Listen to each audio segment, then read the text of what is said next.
Hi hello नमस्कार मंडळी, मी राजेश्री आणि स्वागत आहे तुमचं सिंपल गार्डनिंग मराठीमध्ये.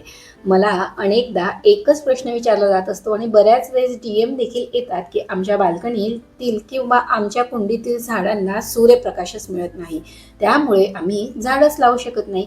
झाड लावलं तरी देखील मात्र ते सर्वाइव्ह करत नाही. इंडोर प्लांट म्हणून नर्सरीमधून बऱ्याच वेळेस झाडांची खरेदी करतो, पण अगदी 2 ते 4 महिने ती झाडं छान प्रकारे जगतात आणि त्यानंतर मात्र ती जातात. आणि त्याचं रिझन किंवा कारण विचारलं असतात सूर्यप्रकाशाची कमतरता असं म्हटलं जात असतं किंवा वेगवेगळी कारणं असतात. पण असो मंडळी, असं नाही की कमी सूर्यप्रकाश म्हणजेच आपल्याला आपल्या बाल्कनीत किंवा घरात झाडच लावता येणार नाही. सो असं अजिबात नसतं. आज मी तुम्हाला माझ्या बाल्कनीतील वाढणारी अशी काही 8 ते 10 झाडं दाखवणार आहे, जी अगदी कमी सूर्यप्रकाशामध्ये देखील खूप सुंदर प्रकारे वाढत आहे. पण महत्त्वाची गोष्ट म्हणजे कमी सूर्यप्रकाश किंवा लो लाईट म्हणजेच पूर्ण अंधार नाही. सो लो लाईट म्हणजेच पूर्ण अंधार नाही. रोज थोडासा नॅचरल लाईट आणि हवा ही तर मात्र झाडाला मिळणं हे आवश्यक आहे. चला तर मग आजच्या व्हिडिओला सुरुवात करूया आणि त्यामध्ये अशी काही झाडं पाहूया जी की अगदी कमी सूर्यप्रकाशात, कमी पाण्यात आणि कमी मेंटेनन्समध्ये वाढणारी अशी झाडं आहेत, जी तुमच्या बाल्कनीला असो किंवा घराला सुंदर असं हिरवळ असा लुक देखील देणार आहेत. सो मंडळी, सुरुवात करूया ती म्हणजे मनी प्लांट पासून. पहिलं झाड म्हणजेच मनी प्लांट, जे की सर्वात सोपं आणि बिगनर फ्रेंडली झाड आहे. कमी सूर्यप्रकाशातही छान प्रकारे वाढत असतं. याला फक्त माती ही पूर्ण कोरडी झाल्यावरच मात्र पाणी द्या आणि याला अशा प्रकारे जर तुम्ही, मी जसं मॉसपोल लावलेला आहे तसा जर लावला तर याने पानं देखील खूप छान प्रकारे मोठी होत असतात. हे फक्त सुंदर दिसतं म्हणून लोकप्रिय नाही, तर घरातील फॉर्मल्डिहाइड असो, बेन्झीन असो यांसारखे काही प्रदूषण कमी करण्यास देखील मदत करणारं इंडोर प्लांटपैकीच एक मानलं जाणारं प्लांट आहे. आणि सध्या मनी प्लांटमध्ये पोथॉस असो, मार्बल मनी प्लांट असो, वेगवेगळ्या व्हरायटी आणि कलर शेड्स तुम्हाला पाहायला मिळतील. नर्सरीमध्ये देखील अगदी इझिली आणि कमी प्राईसमध्ये मिळणारं हे प्लांट आहे. आणि सर्वात महत्त्वाचं म्हणजे हे पाण्यात आणि मातीत दोन्ही ठिकाणी वाढत असतं. हँगिंग प्लांट असो किंवा जर तुम्ही अशा प्रकारे कुंडीत लावलं आणि याला मॉस पोल लावला तर दोन्ही प्रकारे याला सपोर्ट दिला असता खूप चांगल्या प्रकारे वाढवता येत असतं. हे मनी प्लांट तुम्ही लिव्हिंग रूम असो, बाल्कनी असो, ऑफिसमध्ये तुम्ही ठेवू शकता आणि आठवड्यातून फक्त एकदा जरी याला पाणी दिलं तरी देखील ते खूप छान प्रकारे सर्वाइव्ह करत असतं. घरात हिरवळ आणि ताजेपणा आणण्यासाठी मात्र खूप असं बेस्ट आणि पॉप्युलर असं ऑप्शन आहे. आणि हो मंडळी, अगदी इझिली कटिंग थ्रू जगणारं हे प्लांट असेल. तुम्हाला जर सुरुवातीला झाडांवर खर्च करायचा नसेल तर मात्र तुम्हाला हे मनी प्लांटची कटिंग तुमचे फ्रेंड्स असो, रिलेटिव्ह असो किंवा ज्यांच्याकडून तुम्हाला शक्य असेल विचारून आणून तुम्ही तुमच्या घरी अगदी एका कटिंग थ्रू त्याला चांगल्या प्रकारे ग्रो करू शकता. सो अशा प्रकारे माझ्याकडे देखील 3 ते 4 प्रकारचे वेगवेगळे मनी प्लांट आहे. आणि हो, 8 ते 10 दिवसांनी किंवा 15 दिवसातून कमीत कमी एक वेळेस जर तुम्ही अशा प्रकारे पानं स्वच्छ केली, पुसून घेतली तर याचा फायदा म्हणजे झाडाची पानं चमकदार होण्यास मदत होत असते. सो अशा प्रकारे इंडोर प्लांट्समधील मनी प्लांट हे खूप असं बेस्ट आणि पॉप्युलर प्लांट आहे. यानंतरचं प्लांट आहे ते म्हणजे सिंगोनियम. हे सिंगोनियम कमी जागेमध्ये देखील खूप छान प्रकारे इंडोर प्लांट आहे आणि खूप चांगल्या प्रकारे वाढत असतं. ॲरो शेपची असलेली याची अट्रॅक्टिव्ह अशी पानं कमी सूर्यप्रकाशात देखील वाढत असतात. आणि जर याला तुम्ही सपोर्ट दिला तर याची जी पानं आहेत ती मॅच्युअर होत असतात, त्यांचा आकार देखील छान प्रकारे वाढत असतो. आणि सर्वात महत्त्वाचं म्हणजे याचं प्रपोगेशन खूप सोपं असल्यामुळे एका झाडापासून अनेक झाडं आपल्याला अगदी इझिली तयार करता येत असतात. पण मात्र याला जर तुम्ही जास्त पाणी दिलं तर मात्र याची पानं ही पिवळी पडू शकतात. सो या ठिकाणी मी देखील जे मदर प्लांट होतं त्यापासून ही 2 जी आहे बेबी प्लांट तयार केलेली आहे. सो याचं प्रपोगेशन अगदी इझिली होत असतं आणि सर्वात महत्त्वाचं म्हणजे याची ग्रोथ जी आहे ती खूप छान प्रकारे आणि फास्ट होत असते. सो सर्वात महत्त्वाचं म्हणजे हा प्लांट तुम्ही स्टडी टेबल असो किंवा बेडरूम असो यामध्ये देखील ठेवू शकता. कॉम्पॅक्ट ग्रोथ होत असते. इझी केअर असणारं हे प्लांट आहे. जर तुम्हाला लो मेंटेनन्स असणारं आणि घराला सुंदर लुक देणारं झाड हवं असेल तर मात्र सिंगोनियम हे एक बेस्ट असं ऑप्शन आहे. त्याची ॲरो शेपची पानं यामध्ये हिरवा, पांढरा, गुलाबी अशी वेगवेगळ्या रंगाच्या व्हरायटीज किंवा शेड्सची जी काही व्हरायटी आहे ती देखील तुम्हाला मिळू शकतात. सो माझ्याकडे हे एक ग्रीन व्हरायटीमधलं आहे. सध्या याच्या ज्या पानांच्या कड्या असतात त्या गुलाबी रंगाच्या, लालसर रंगाच्या, पांढऱ्या रंगामध्ये देखील येत असतात. सो नर्सरीमध्ये तुम्हाला वेगवेगळ्या रंगांच्या व्हरायटीज असलेली जे काही सिंगोनियम आहे ते देखील अगदी इझिली मिळू शकतात. सो इनडोअर आणि लो मेंटेनन्स, लो सनलाईटमध्ये वाढणारं बेस्ट ऑप्शन म्हणून सिंगोनियम देखील हे खूप छान प्रकारे प्लांट आहे.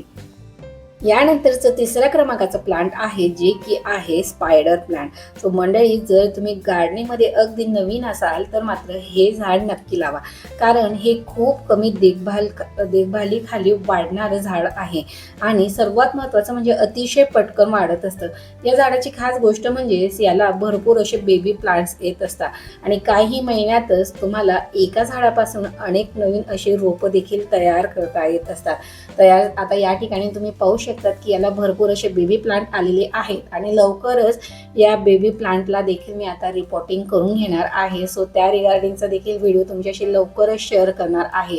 आणि कुंडीतलं जे काही मदर प्लांट तुम्हाला दिसत आहे ते देखील मी असं छोटंसं बेबी प्लांट पासून तयार केलेलं आहे.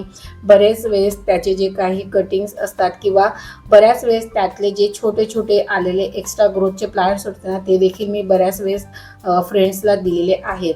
सो अगदी इझिली वाढणारं आणि भरपूर वाढणारं असं हे प्लांट आहे आणि नर्सरीमध्ये देखील तुम्हाला अगदी इझिली मिळून जाईल. फक्त महिन्यातून काही दिवसानंतर आपल्याला त्याची जी काही ब्राऊन किंवा कोरडी झालेली ही जी पानं असतात ते वेळोवेळी काढणं गरजेचं आहे. याला भरपूर असं महागडं खत किंवा भरपूर पाणी वेळोवेळी लक्ष देणं मात्र अगदी गरजेचं नसतं. आणि सर्वात महत्त्वाचं म्हणजे जर तुम्ही बाहेरगावी जात असणार, तुमचं झाडांकडे लक्ष देणं होत नसेल तर मात्र अशा परिस्थितीत तुम्ही हे झाड अगदी आरामात लावू शकता. 15 ते 20 दिवस याला पाणी नसलं तरी देखील ते आरामाने सर्वाईव्ह करून घेत असतं.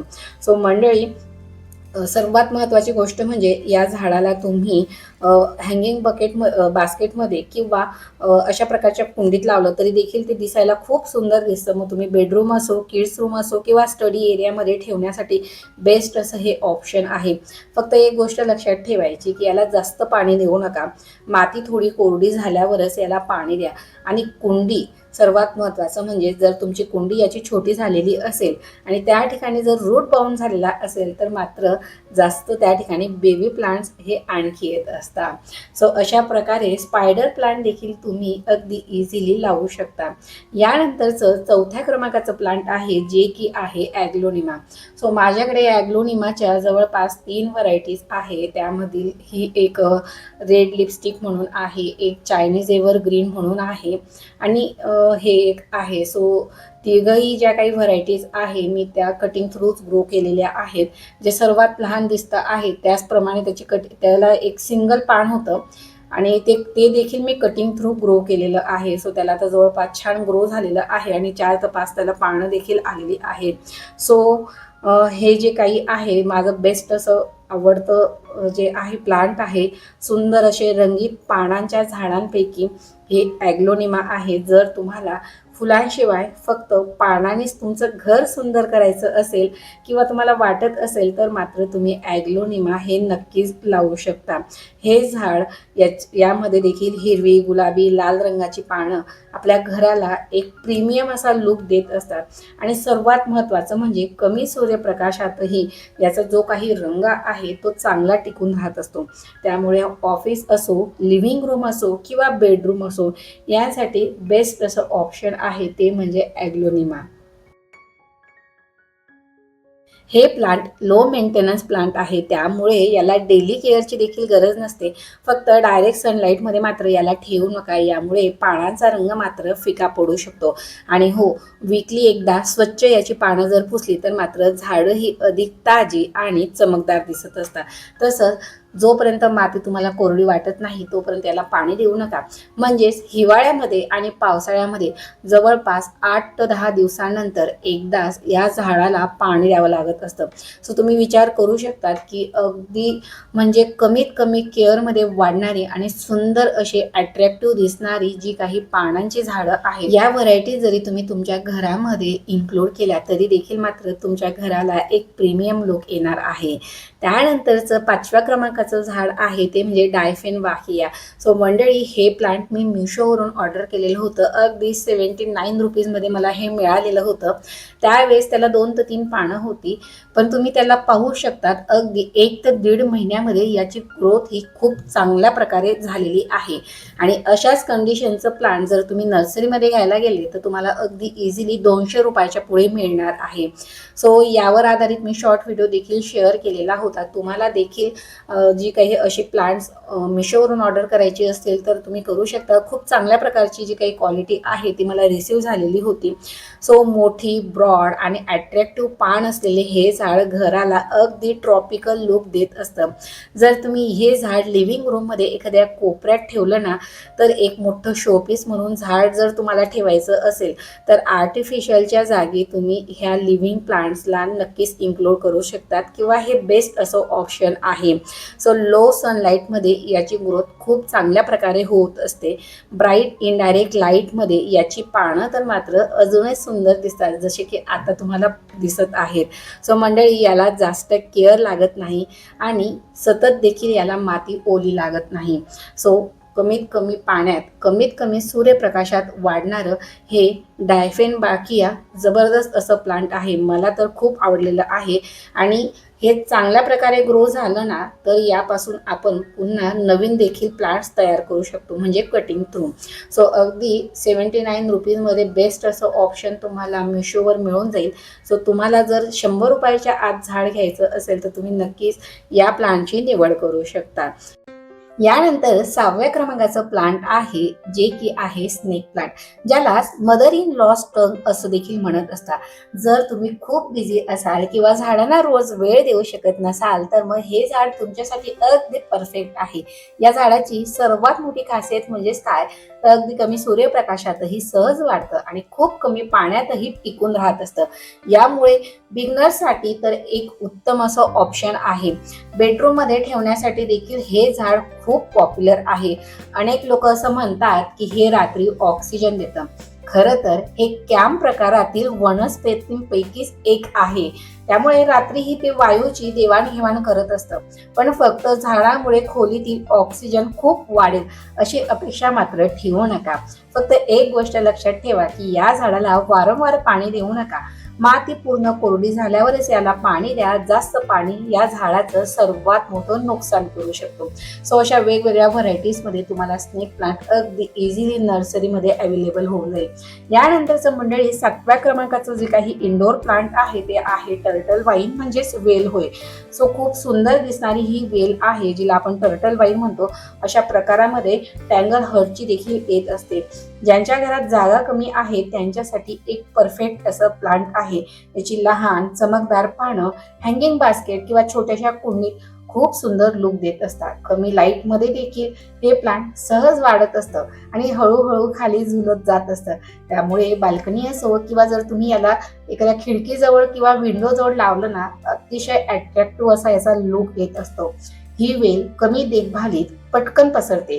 फक्त ओव्हर वॉटरिंग मात्र याला करू नका. मातीचा वरचा थर कोरडा झाला तरच याला पाणी द्या. तुम्हाला हँगिंग प्लांट्स आवडत असतील तर मात्र टर्टल वाईनला नक्कीच तुम्ही तुमच्या घरात लावा. आणि हो मंडळी, ही टर्टल वाईन मी देखील कटिंग थ्रू ग्रो केलेली आहे. अगदी बोर्डवर याची कटिंग जरी मिळाली ना तरी देखील एका कुंडीपासून तुम्ही 10 कुंड्या तयार करू शकता, एवढी ही पटकन पसरत असते. सो मी स्वतः ही कुंडी, ही जी हँगिंग बास्केट आहे ना, 4थ्या क्रमांकाची हँगिंग बास्केट तयार केलेली आहे. तो अतिशय लो मेंटेनन्समध्ये वाढणारं, पटकन पसरणारी ही जी काही टर्टल वाईन आहे. सो हे सुद्धा तुम्ही तुमच्या बाल्कनीमध्ये नक्कीच ॲड ऑन करू शकता. यानंतरचं शेवटचं प्लांट आहे जे की आहे वंडरिंग जू. यालाच ट्रान्सकॅन्टिया असं देखील म्हणत असतात. ही माझ्या मते हँगिंग बास्केटसाठी सर्वात सुंदर झाडांपैकी एक आहे. याच्या हिरव्या, जांभळ्या आणि सिल्वर रंगाच्या पानांमुळे हे झाड खूप अट्रॅक्टिव्ह दिसतं. कमी सूर्यप्रकाशातही खूप छान प्रकारे वाढ होत असते. या प्लांटची खासियत म्हणजे एक छोट्याशा कटिंग पासून काही दिवसातच नवीन रोपं तयार होत असतात. तर वेळोवेळी जर याची कटिंग केली तर हे आणखी बुशी होत असतं, भरगच्च होत असतं. तर मंडळी, अशा प्रकारे सर्वात महत्त्वाचं म्हणजे कमी सूर्यप्रकाशातही सुंदर वाढणारी ही काही प्लांट्स आहे. सो तुम्हाला ही प्लांट्स नक्कीच आवडली असतील. आणि हे वनरिंग जीव मी देखील कटिंग थ्रू ग्रो केलेलं आहे. माझ्या बाल्कनीतील जवळपास 60 ते 70% जी काही झाडं आहेत मी सगळी कटिंग थ्रू ग्रो केलेली आहेत. सो मंडळी, लो लाईट म्हणजेच नो लाईट असं नसतं. योग्य लाईट, योग्य पाणी आणि थोडीशी काळजी घेतली तर सगळी झाडं वर्षानुवर्ष तुमच्या घराची शोभा वाढवत राहतील. आता मला कमेंटमध्ये नक्की सांगा की तुमच्या घरी यापैकी कुठली झाडं आहेत आणि ती आधीपासून आहेत आणि आता पुढे कोणते प्लांट्स तुम्ही नवीन लावून घेणार आहात. मला कमेंटमध्ये मात्र नक्की सांगा. आजचा हा व्हिडिओ तुम्हाला थोडा जरी हेल्पफुल ठरला असेल तर मात्र व्हिडिओला भरभरून लाईक करा आणि तुमच्या गार्डनिंग लवर फ्रेंडसोबत देखील हा व्हिडिओ नक्की शेअर करा. आणि अजूनही चॅनलला जर सबस्क्राईब केलं नसेल तर मात्र पटकन सबस्क्राईब बटन प्रेस करून बेल आयकॉन देखील प्रेस करून घ्या. कारण की असेच नवनवीन आणि माहितीपूर्वक व्हिडिओ मी तुमच्याशी वेळोवेळी शेअर करत असते. चला तर मग मंडळी, तुम्ही देखील आता तुमच्याकडे सूर्यप्रकाश कमी येत असेल आणि तुम्हाला झाडं लावायची आवड असेल तर मात्र यांपैकी कमीत कमी 2 ते 3 झाडं मात्र नक्कीच लावून घ्या. भेटूया पुन्हा एका नवीन आणि माहितीपूर्वक व्हिडिओमध्ये. तोपर्यंत मात्र तुमची आणि तुमच्या झाडांची देखील काळजी घ्या. So take care and bye friend. Happy gardening.